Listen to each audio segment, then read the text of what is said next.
আসসালামু আলাইকুম। আজ ১১ই মে ২০২৬ সোমবার। শুরু করছি চেঞ্জ টিভি প্রতিদিনের গল্প অনুষ্ঠান। দর্শক, আপনাদের সঙ্গে রয়েছি আমি আবিদ আজম। শুরুতেই সংবাদ শিরোনাম। চূড়ান্ত খেলায় আশ্চর্য সাফল্য পেল হিজবুল্লাহ, দুঃসংবাদ ইসরায়েলের। বাংলাদেশের সীমান্তে বড় সিদ্ধান্ত নিল শুভেন্দু। ভারতে মুসলিম নিপীড়ন নিয়ে মুখ খুললেন ধর্মমন্ত্রী। শুরুতেই মধ্যপ্রাচ্য প্রসঙ্গ। ইসরায়েলের বিরুদ্ধে চূড়ান্ত খেলা খেলে দিচ্ছে প্রতিরোধকামী গোষ্ঠী হিজবুল্লাহ। গোষ্ঠীটি বলছে, দেয়ালে পিঠ থেকে গেছে, আর পিছিয়ে যাওয়ার সুযোগ নেই। এবার ইসরায়েলকে ধ্বংস করাই আমাদের প্রধান লক্ষ্য। দক্ষিণ লেবাননের তায়েবেহ শহর এলাকায় একটি বাড়িতে অবস্থান নেওয়া ইসরায়েলি সেনা বাহিনীর ওপর জোরালো হামলা চালিয়েছে হিজবুল্লাহ। ওই হামলার মুখে ইসরায়েলি সেনারা ওই অবস্থান ছেড়ে পিছু হটতে বাধ্য হয় বলে দাবি করছে হিজবুল্লাহ। হিজবুল্লাহর বিবৃতিতে জানানো হয়েছে, তাদের যোদ্ধারা ওই নির্দিষ্ট সামরিক অবস্থানে টানা ৩ বার আক্রমণ চালায় পরিস্থিতি নিয়ন্ত্রণে আনতে এবং আহত সেনাদের সরিয়ে নিতে শেষ পর্যন্ত একটি ইসরায়েলি হেলিকপ্টার ঘটনাস্থলে হস্তক্ষেপ করতে বাধ্য হয়। তবে এই হামলা বা হতাহতের বিষয়ে ইসরায়েলি সামরিক বাহিনীর পক্ষ থেকে এখন পর্যন্ত কোনো তাৎক্ষণিক মন্তব্য পাওয়া যায়নি। লেবাননের সশস্ত্র গোষ্ঠী হিজবুল্লাহর ব্যবহৃত বিশেষ প্রযুক্তি ফার্স্ট পারসন ভিউ বা এফপিভি ড্রোন মোকাবিলা করতে গিয়ে ইসরায়েলি সামরিক বাহিনী ব্যাপক প্রতিকূলতার সম্মুখীন হচ্ছে। ইসরায়েলি সংবাদ মাধ্যম দ্য জেরুজালেম পোস্টের এক প্রতিবেদনে এই তথ্য জানানো হয়েছে।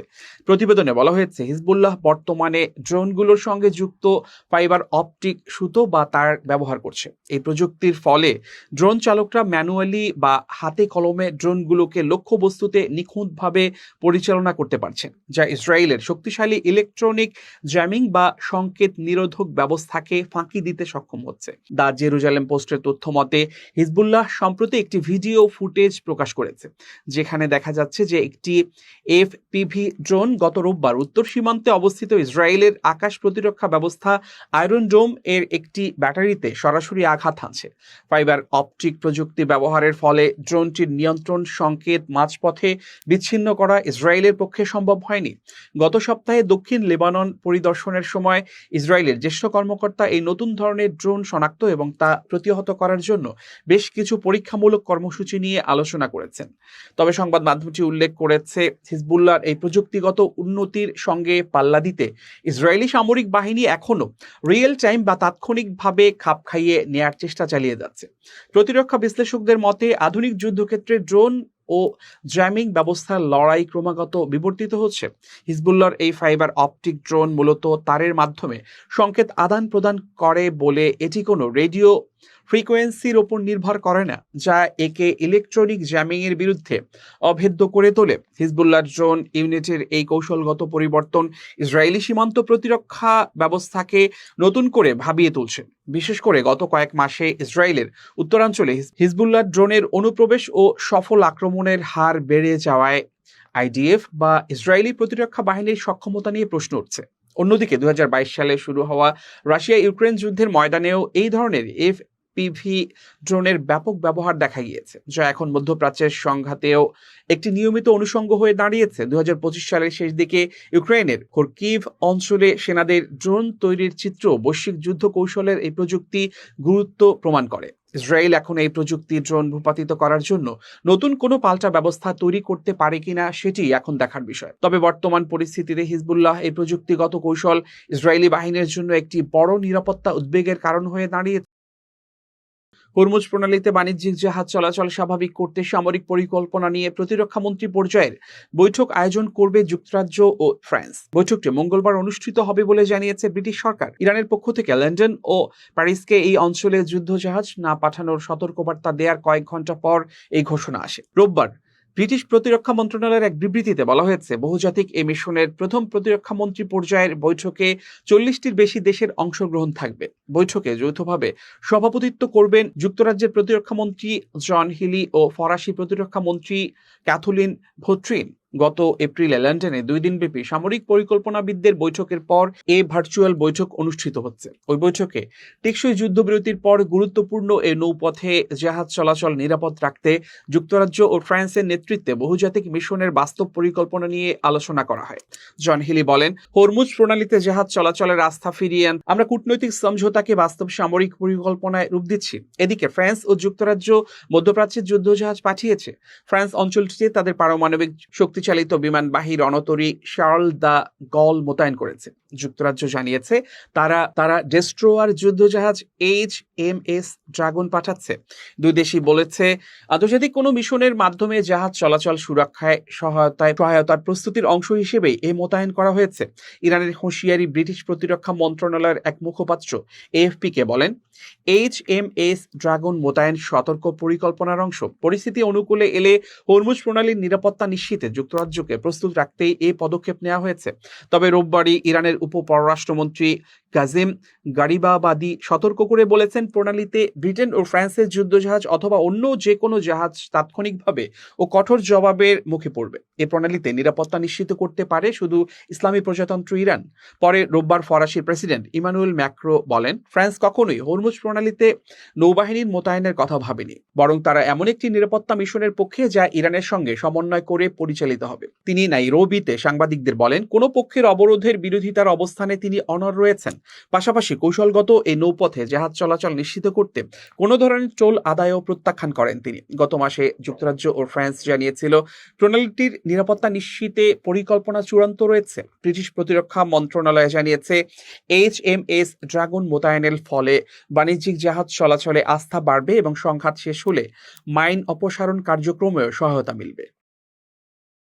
ইসরায়েলের প্রধানমন্ত্রী বেনিয়ামিন নেতানিয়াহু বলেছেন, আগামী 10 বছরের মধ্যে যুক্তরাষ্ট্রের সামরিক সহায়তার উপর নির্ভরশীলতা কমিয়ে আনতে চায় ইসরায়েল। মার্কিন সংবাদ মাধ্যম CBS নিউজকে দেয়া সাক্ষাৎকারে নেতানিয়াহু বলেন, আমি চাই যুক্তরাষ্ট্রের আর্থিক সামরিক সহায়তা ধীরে ধীরে শূন্যে নামিয়ে আনা হোক। তিনি জানান, বর্তমানে ইসরায়েল বছরে $3.8 বিলিয়ন সামরিক সহায়তা পায়। 2018 থেকে 2028 সাল পর্যন্ত দেশটিকে মোট $38 বিলিয়ন সহায়তা দেওয়ার বিষয়ে ওয়াশিংটনের সঙ্গে চুক্তি রয়েছে।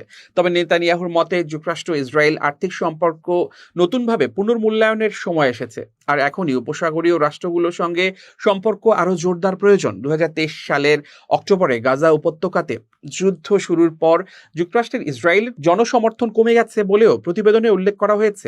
এক জরিপে দেখা গেছে যুক্তরাষ্ট্রের 60% মানুষের ইসরায়েল সম্পর্কে নেতিবাচক ধারণা রয়েছে। নেতানিয়াহু দাবি করেন, সামাজিক যোগাযোগ মাধ্যমে বিভিন্ন দেশের প্রভাব ও অপপ্রচারের কারণে ইসরায়েলের ভাবমূর্তি ক্ষতিগ্রস্ত হয়েছে। ইরান প্রসঙ্গে তিনি বলেন, যদি ইরানের বর্তমান সরকার দুর্বল বা পতন হয় তাহলে হিজবুল্লাহ, হামাস এবং হুথিদের মতো গোষ্ঠীগুলোরও পতন হতে পারে। এ সময় তার কাছে জানতে চাওয়া হয়, ইরানের সরকারকে উৎখাত করা সম্ভব কিনা। উত্তরে নেতানিয়াহু বলেন, সম্ভব, হ্যাঁ, নিশ্চিত না। এবার ভারত প্রসঙ্গ। তামিলনাড়ুর নতুন মুখ্যমন্ত্রী হিসেবে শপথ নেওয়ার পরপরই একাধিক জনকল্যাণমূলক সিদ্ধান্ত ঘোষণা করেছেন অভিনেতা থেকে রাজনীতিবিদ হওয়া থালাপতি বিজয়। দায়িত্ব গ্রহণের প্রথম দিনেই তিনি 200 ইউনিট পর্যন্ত বিনামূল্যে বিদ্যুৎ দেওয়ার ঘোষণা দেন। পাশাপাশি মাদকের বিস্তার ঠেকাতে বিশেষ টাস্ক ফোর্স গঠন এবং নারীদের নিরাপত্তা নিশ্চিত করতে আলাদা বাহিনী তৈরিরও নির্দেশ দিয়েছেন। চেন্নাইয়ে শপথ গ্রহণ অনুষ্ঠানের পর দেয়া প্রথম ভাষণে বিজয় তাঁর পরিচিত তামিল অভিবাদন এন নেঞ্জির তিনি বলেন, সাধারণ মানুষের প্রতিনিধি হিসেবেই তিনি কাজ করতে চান এবং রাজ্যের মানুষের মৌলিক অধিকার নিশ্চিত করাই তার সরকারের প্রধান অগ্রাধিকার হবে।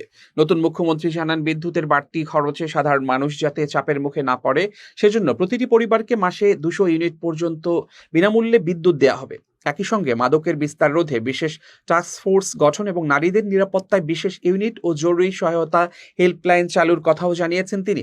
শিক্ষা, স্বাস্থ্যসেবা ও বিশুদ্ধ পানির মতো মৌলিক খাত দ্রুত সংস্কারের আশ্বাস দেন বিজয়। তার ভাষায়, সরকার মানুষের দৈনন্দিন জীবনের বাস্তব সমস্যাগুলোকেই সবচেয়ে বেশি গুরুত্ব দেবে। তরুণ ভোটারদের উদ্দেশ্যে দেয়া বক্তব্যে বিজয় বলেন, যারা তাকে বিজয় মামা বলে রাখে তাদের ভবিষ্যৎ গড়ার দায়িত্ব তিনি নিজের কাঁধে নিয়েছেন। তিনি বলেন, তরুণ প্রজন্মের জন্য কর্মসংস্থান, নিরাপত্তা ও উন্নত শিক্ষা নিশ্চিত করাই হবে তার সরকারের অন্যতম লক্ষ্য। বক্তৃতায় আগের সরকারের আর্থিক ব্যবস্থাপনাও তুলে ধরেন তিনি।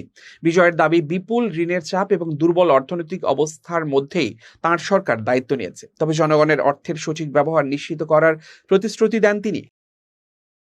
বাংলাদেশ লাগোয়া সীমান্তে বেড়া নির্মাণের জন্য আগামী ৪৫ দিনের মধ্যে ভারতের সীমান্তরক্ষী বাহিনী বিএসএফ এর কাছে জমি হস্তান্তরের ঘোষণা দিয়েছেন পশ্চিমবঙ্গ রাজ্যের নবনির্বাচিত মুখ্যমন্ত্রী শুভেন্দু অধিকারী। শপথ গ্রহণের পর রাজ্যের ক্ষমতায় আসা ভারতীয় জনতা পার্টির সরকারের মন্ত্রিসভার প্রথম বৈঠকে এই সিদ্ধান্ত নেওয়া হয়েছে বলে জানিয়েছেন তিনি। সোমবারের মন্ত্রিসভার বৈঠকে মুখ্যমন্ত্রী শুভেন্দু অধিকারী নেতৃত্বাধীন পশ্চিমবঙ্গের বিজেপি সরকার অন্তত ৬টি সিদ্ধান্ত গ্রহণ করেছে। এর মধ্যে অন্যতম বড় সিদ্ধান্ত অবৈধ অনুপ্রবেশ রোধ ও সীমান্ত সুরক্ষায় বাংলাদেশ সীমান্ত লাগোয়া এলাকার কাঁটাতারের বেড়া নির্মাণের জন্য দেশের সীমান্তরক্ষী বাহিনী বিএসএফ এর কাছে জমি হস্তান্তর করা। পশ্চিমবঙ্গে বিজেপির নির্বাচনী প্রচারণার মূল ইস্যুই ছিল বাংলাদেশ সীমান্তে বেড়া নির্মাণ এবং অবৈধ অনুপ্রবেশকারীদের প্রত্যাবাসন। সদ্য ক্ষমতা থেকে বিদায় নেয়ার মমতা বন্দ্যোপাধ্যায়ের তৃণমূল কংগ্রেসের সরকারের বিরুদ্ধে আন্তর্জাতিক সীমান্ত অরক্ষিত রাখার অভিযোগ করেছিল বিজেপি। কট্টর হিন্দুত্ববাদী এই দল অভিযোগ করে বলেছিল, সীমান্ত নিরাপত্তা ব্যবস্থা দুর্বল থাকায় বাংলাদেশ থেকে অনেকে অবৈধভাবে অনুপ্রবেশ করেছে এবং ভোটের রাজনীতির স্বার্থে তাদের পরিচয় গোপন রেখে তৃণমূল কংগ্রেসের বসবাসের সুযোগ করে দিয়েছে। মন্ত্রিসভার প্রথম বৈঠকের পর সাংবাদিকদের সঙ্গে আলাপকালে মুখ্যমন্ত্রী শুভেন্দু অধিকারী বলেছেন, বাংলাদেশ সীমান্তে কাঁটাতারের বেড়া দেওয়ার জন্য প্রয়োজনীয় জমি আগামী ৪৫ দিনের মধ্যে বিএসএফকে বুঝিয়ে দেবে পশ্চিমবঙ্গ সরকার। রাজ্যের জনতাত্ত্বিক কাঠামো বদলে গেছে। তিনি বলেন, দায়িত্ব নেওয়ার প্রথম দিনেই আমরা কেন্দ্রীয় স্বরাষ্ট্র মন্ত্রণালয় ও বিএসএফকে জমি হস্তান্তরের অনুমোদন দিয়েছে। ভূমি ও রাজস্ব সচিব এবং মুখ্য সচিবকে এ বিষয়ে দায়িত্ব দেওয়া হয়েছে। নির্ধারিত ৪৫ দিনের মধ্যেই বিএসএফ কে জমি বুঝে পাবে। বাংলাদেশের সঙ্গে ভারতের মোট ৪,০৯৬.৭০ কিলোমিটার সীমান্ত রয়েছে। এর মধ্যে কেবল পশ্চিমবঙ্গের সঙ্গেই রয়েছে ২,২১৬ কিলোমিটারের বেশি। গত মাসের বিধানসভা নির্বাচনের চিরপ্রতিদ্বন্দ্বী মমতা বন্দ্যোপাধ্যায়ের তৃণমূল কংগ্রেসকে বিশাল ব্যবধানে হারিয়ে প্রথমবারের মতো রাজ্যের ক্ষমতায় এসেছে বিজেপি। গত ৯ মে ভারতীয় জনতা পার্টির পক্ষ থেকে শুভেন্দু অধিকারীকে রাজ্যের প্রথম মুখ্যমন্ত্রী হিসেবে মনোনীত করা হয়। পরে বিজেপির এই নেতা পশ্চিমবঙ্গের মুখ্যমন্ত্রী হিসেবে শপথ গ্রহণ করেন। গত ১৫ বছর ধরে পশ্চিমবঙ্গের প্রত্যেকটি বড় নির্বাচনের তৃণমূলের কাছে পরাজিত হওয়ার পর এবারই প্রথম বিশাল জয় পেয়েছে বিজেপি। রাজ্যের ২৯৪টি আসনের মধ্যে ২০৭টিতে জয়ী হয়েছে দেশটির কেন্দ্রীয় ক্ষমতাসীন এই দল। নির্বাচন কমিশনের ভোটার তালিকা সংশোধন এবং রাজ্য জুড়ে প্রায় ৯০ লাখের বেশি ভোটারের নাম বাদ পড়ার মতো স্পর্শকাতর বিভিন্ন ইস্যু নিয়ে ব্যাপক প্রচারণার মাঝেই ওই সাফল্য পেয়েছে বিজেপি। তৃণমূলের সাবেক প্রভাবশালী নেতা ৫৫ বছর বয়সী শুভেন্দু অধিকারী এই লড়াইয়ে সামনে থেকে নেতৃত্ব দিয়েছেন এবং খোদ মমতা বন্দ্যোপাধ্যায়ের দুর্গ হিসেবে পরিচিত ভবানীপুর আসনেও তাকে পরাজিত করেছেন। এবার দেশের খবর। ভারতের সংখ্যালঘু নিরাপত্তা ও মর্যাদা নিশ্চিত করা হলে দেশটির প্রতি আরও বেশি শ্রদ্ধা থাকবে বলে মন্তব্য করেছেন ধর্মমন্ত্রী কাজী শাহ মুফাজ্জল হোসাইন কায়কোবাদ। একই সঙ্গে তিনি বলেছেন, ভারতে যাই ঘটুক না কেন বাংলাদেশে কোনো সংখ্যালঘুর উপর নির্যাতন বা অবিচার সহ্য করা হবে না। প্রয়োজনে মন্ত্রিত্ব ছেড়ে দিলেও এই ধরনের ঘটনা মেনে নেবেন না বলেও জানিয়েছেন তিনি। সোমবার সচিবালয়ে গণমাধ্যম কেন্দ্রে বাংলাদেশ সেক্রেটারিয়েট রিপোর্টার্স ফোরাম আয়োজিত সংলাপের প্রধান অতিথির বক্তব্যে তিনি এসব কথা বলেন। এক প্রশ্নের জবাবে মন্ত্রী বলেন, ভারত বিশাল দেশ, উনাদের আমি শ্রদ্ধা করি এজন্য যেহেতু উনাদের দেশে গণতন্ত্রটাকে উনারা খুব ভালো লালন করেন, এজন্য আমি শ্রদ্ধা করি। তবে মনের থেকেও আরো বেশি শ্রদ্ধা করব উনারা যদি ওই দেশের সংখ্যালঘুদের উনাদের আপন করে নেয়, নিরাপত্তা দেয় এবং উনাদের জনগণের একটা অংশ হিসেবে মনে করে সমস্ত ব্যবস্থা নেয়। তবে আমি একটা কথা বলি, বাংলাদেশ ভারতে কি ঘটেছে এটা বড় জিনিস নয়। বাংলাদেশ ভারতে ঘটেছে বলে বাংলাদেশে ঘটবে এমনটা হতে দেয়া হবে না। প্রয়োজন বোধে মন্ত্রিত্ব ছেড়ে দেব, কিন্তু এখানে কোনো সংখ্যালঘুর উপরে কোনো অন্য ধর্মাবলম্বীদের উপর অত্যাচার, নির্যাতন, জুলুম নির্যাতন সহ্য করব না ইনশাআল্লাহ।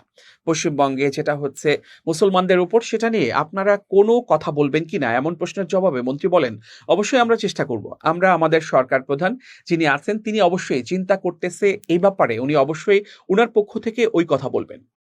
এবার খুব জরুরি ১ মিনিট জানাচ্ছেন ইউনেস্কো ক্লাব জার্নালিজম অ্যাওয়ার্ড বিজয়ী আমিরুল মোমিনিন মানিক। খুব জরুরি ১ মিনিটে প্রত্যেককে আমন্ত্রণ। প্রিয় দর্শক, ব্যক্তিত্ববান হন। এখন ব্যক্তিত্ববান কিভাবে হবেন? আপনি আপনার নিজের যে স্টাইল, জীবনের গতি, চলাফেরা, এর মধ্যেও ব্যক্তিত্বকে জাগিয়ে তুলতে পারেন। আপনার কথার পরিমিতি বোধ, ফালতু কাজ থেকে দূরে থাকা, অপ্রয়োজনীয় তর্ক না করা, নিজেকে পরিচ্ছন্ন, স্বচ্ছ, সত্যবাদিতার মানদণ্ডে দাঁড় যদি করাতে পারেন, তাহলে আপনি একজন ব্যক্তিত্ববান মানুষ হয়ে উঠতে পারবেন। একটু চেষ্টা করলেই কিন্তু আজ থেকেই আপনার ব্যক্তিত্ববান হওয়ার সেই কাজটি শুরু হয়ে যেতে পারে। আর যদি ব্যক্তিত্ববান হতে পারেন, তাহলে সমাজ আপনাকে সম্মান দিতে বাধ্য হবে। ভালো থাকবেন, শুভেচ্ছা নিরন্তর। শেষ করছি চেঞ্জ টিভি প্রতিদিনের গল্প অনুষ্ঠান। চেঞ্জ টিভি.প্রেস বাংলাদেশের ইউটিউব জার্নালিজমের অগ্রদূত। ভিজিট করুন এর ওয়েবসাইট www.changetv.press, youtube.com/changetvpress এবং সাবস্ক্রাইব করুন চ্যানেলটি। নিয়মিত লাইক, কমেন্ট ও শেয়ার করে আপডেট রাখুন নিজেকে। ভালো থাকুন, নিরাপদে থাকুন, শুভেচ্ছা নিরন্তর।